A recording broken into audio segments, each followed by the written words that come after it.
Good afternoon. I acknowledge Councillor Brad Carter. Other councillors, I've noticed Councillors Bells and Brady, there may be others, my apologies, Mr Grant Cassidy and Mr Fraser Pearce, fellow candidates and guests. I have watched the continued and confident growth of Mackay and Gladstone with frustration. And from that frustration was born my decision to nominate for the honour of being your mayor. My priorities for our economic growth are clear. Our big-ticket opportunities right now revolve around the mining industry and with it the overpass at Gracemere and the provision of high-quality industrial land. But we need to do much more than believe that if we build it, they will come. During my terms as Mayor of Rockhampton, I spearheaded a project within Council which had strong engagement with the mining industry as its only objective.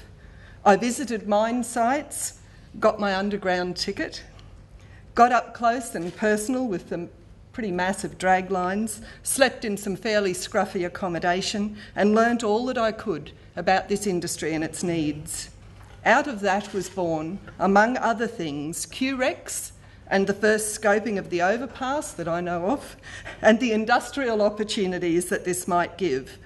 I give credit to Fitzroy Shire and especially to former Mayor John Hopkins for his shared leadership of many of the matters that arose. And I also acknowledge the work that the current Mayor, Councillor Carter, has done to take these matters to the next stage.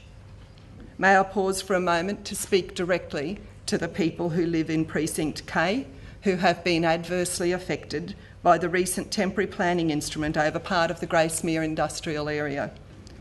Something has gone wrong, terribly wrong. I have only a preliminary understanding of the circumstances that have led to you feeling that you have to take up arms. Almost. Your homes are beautiful. Where you live is peaceful and convenient, and you clearly expected that you would continue to enjoy the same standard of amenity into the future.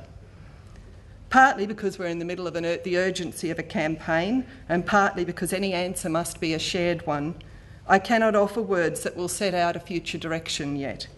But I commit to working with you to find one, should I be elected. In the meantime, please accept that I recognise that things have been done badly, and as much as it is my capacity to do so, I apologise for your distress. And I commit to place myself squarely in the middle of any discussions and solutions to ensure that although compromise will be needed on both parts, you will be dealt with fairly. I have led with a strong mention of the mining industry, but please don't confuse that with any idea that we should become a single industry economy or that I subscribe to some kind of mining cargo cult. It's about our opportunity for the next 4 years, an urgent opportunity that requires the highest levels of involvement and commitment. Some windows remain open only for a limited time. Clearly, the priorities around flood-proofing and improving access in and out of the city are especially vital, and I'm also mindful of the need to add to our quality of life. The Yeppoon Foreshore CBD development area needs a proper master plan and a staged commitment to deliver on that plan. Both the cafe precinct and the CBD area need rethinking, and I am especially keen to try to create better spaces for outdoor dining. At the moment, it seems as though the cars enjoy the best views. I commit to the development of a master plan cooperatively with the community within 12 months and to a staged development of the project over the following 3 years. The CQNRL Stadium has to happen, but in the showgrounds and event precinct. It should not, and if I'm mayor, will not happen in the Rockhampton High School grounds. Once land is lost, it's very hard to reinstate it. In spite of the very best intentions and in spite of any commitments to allow students to use the new stadium, the reality is that none of us can make long-term guarantees that last beyond our own term of office. With the need for priorities clearly in mind, I suggest that it's time to review and revise the priority projects which have served us well for the next 2 years. We have a new state government with fresh ideas and fresh vision, and will have a new, even if perhaps largely unchanged, council. with our water quality being questioned, with challenges being raised by the proposed development around Port Alma, with strong pressure for a high school at Gracemere, and with the amazing opportunities that we have as a place for the mining community to live, work and play, it's high time for us to rework this list. Economic development is always a complex creature. A path is necessarily one of choices between alternatives. Although Viktor Frankl had in mind the choices we make in life, his thoughts also apply to the wider spectrum of community life. He said that between stimulus and response, there is a space. In that space is our power to choose our response, and in our response lies our growth and our freedom. We are in that space. The stimulus is real and pressing. It is our response that will dictate the type of community we will be. I commit to working cooperatively with each of you to develop a response for our times, a response that both ensures our growth and sustains and supports our freedoms. Now, I'm here to argue also that experience is not necessarily a bad thing. It sometimes saves us from making mistakes.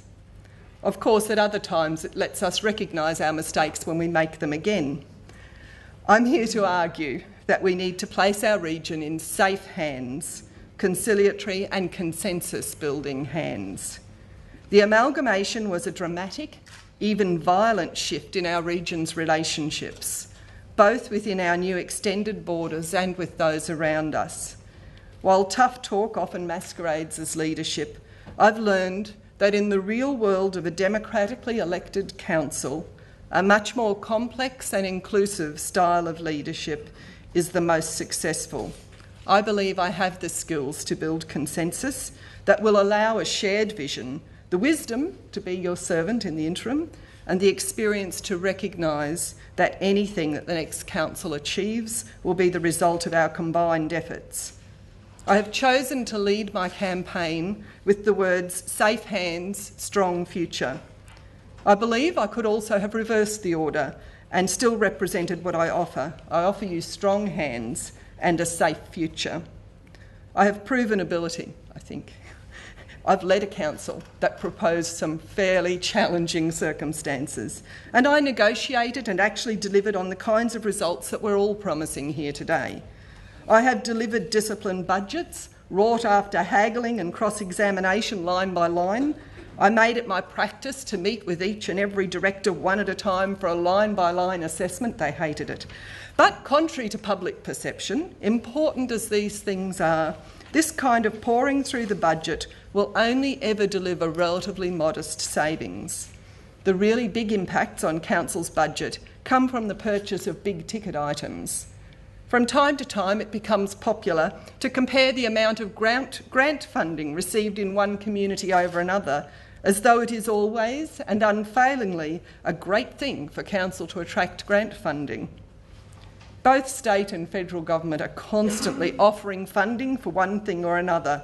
Accepting their various offerings is a little like buying things on red light special at Kmart, because almost invariably the acceptance of a grant requires that Council apply matching funding dollar for dollar to the proposed development. It's sort of a little bit like getting a half-price item at Kmart, a bargain if you were going to purchase the item anyway, but an expense nonetheless. And these projects are accrued in multiples of millions. Because discretionary grants are by definition only for things that local government's not obliged to provide, anyway, they're not available for Council's bread and butter issues. It is the red light purchases that tend to blow the budget, run up the debt and leave a hangover in maintenance costs. That's not to say that all grants are bad, nor that Council should only deliver on the boring things, but the decision-making about any purchase, even a half-price one, must be absolutely rigorous. I am committed to transparent, programmed replacement and best practice in maintenance of our infrastructure. As Rockhampton's Mayor, I shifted Council's focus towards improving our infrastructure from an expenditure of $1 and $2 million in sewer and water respectively. I gradually worked the budget till it was $5 and $7.5 million, with a resulting 25% reduction in main breaks and service line breaks. I am genuinely of the persuasion that our grandchildren will hold us accountable for every foolish decision we make in terms of the environment, and I believe that our custodianship of the environment comes with an obligation to leave it in better shape than we received it. I've avoided the question about livability. I hate the word, sorry. But I recognise that the issues that it speaks about are fundamentally important. I will give my all to be a mayor that you can be proud of.